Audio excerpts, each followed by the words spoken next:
एक बार फिर से आपके होम लोन और कार लोन समेत सभी तरह के कर्जों की ईएमआई का बोझ बढ़ने जा रहा है। शुक्रवार 30 सितंबर को रिजर्व बैंक ने रेपो रेट में 50 बेसिस पॉइंट्स की बढ़ोतरी का ऐलान किया है। %0.5।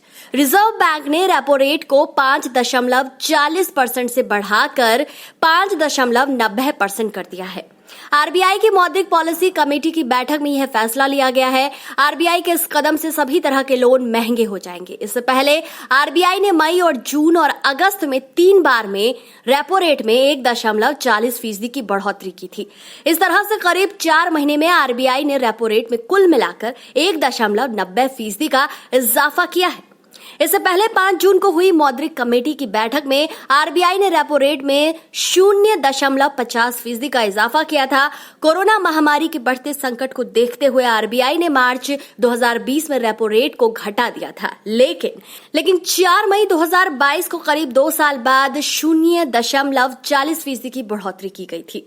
अब जानते हैं कि आपकी जेब पर कितना असर पड़ने जा रहा है। उदाहरण के लिए, अगर आपने 50 लाख का होम लोन 20 साल के लिए ले रखा है और आपका बैंक इस होम लोन पर रेट ऑफ इंटरेस्ट 8% ले रहा है और आपका बैंक ½ ब्याज दर बढ़ाकर 8.50% कर देता है, तो आपके होम लोन चुकाने की अवधि करीब 2 साल और बढ़ जाएगी।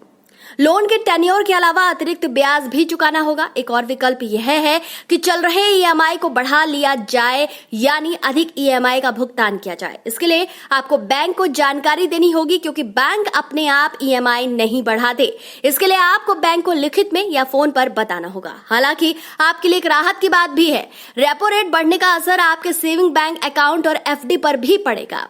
बैंक आपके सेविंग अकाउंट और फिक्स डिपॉजिट पर ब्याज दर बढ़ा सकते हैं। एक्सपर्ट की माने तो रेपो रेट बढ़ाने के अलावा आरबीआई के पास कोई दूसरा रास्ता नहीं था।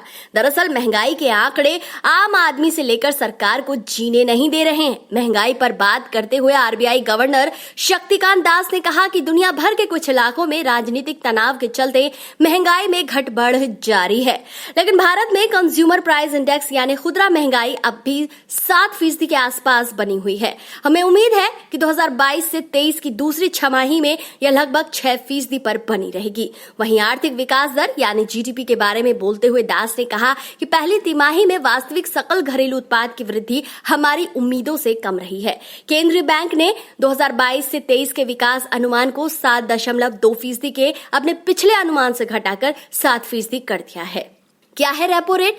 रेपो रेट उस दर को कहते हैं जिस दर पर आरबीआई बैंकों को कर्ज देता है। रेपो रेट बढ़ने का सीधा मतलब है कि आरबीआई से बैंकों को महंगा कर्ज मिलेगा। ऐसे में बैंक भी अपने ग्राहकों को महंगा लोन बांटेंगे। तो दोस्तों, आपको आज का ये वीडियो कैसा लगा? अपनी राय कमेंट करके जरूर बताएं। वीडियो अगर पसंद आया है तो इस जानकारी को ज्यादा से ज्यादा शेयर कीजिए।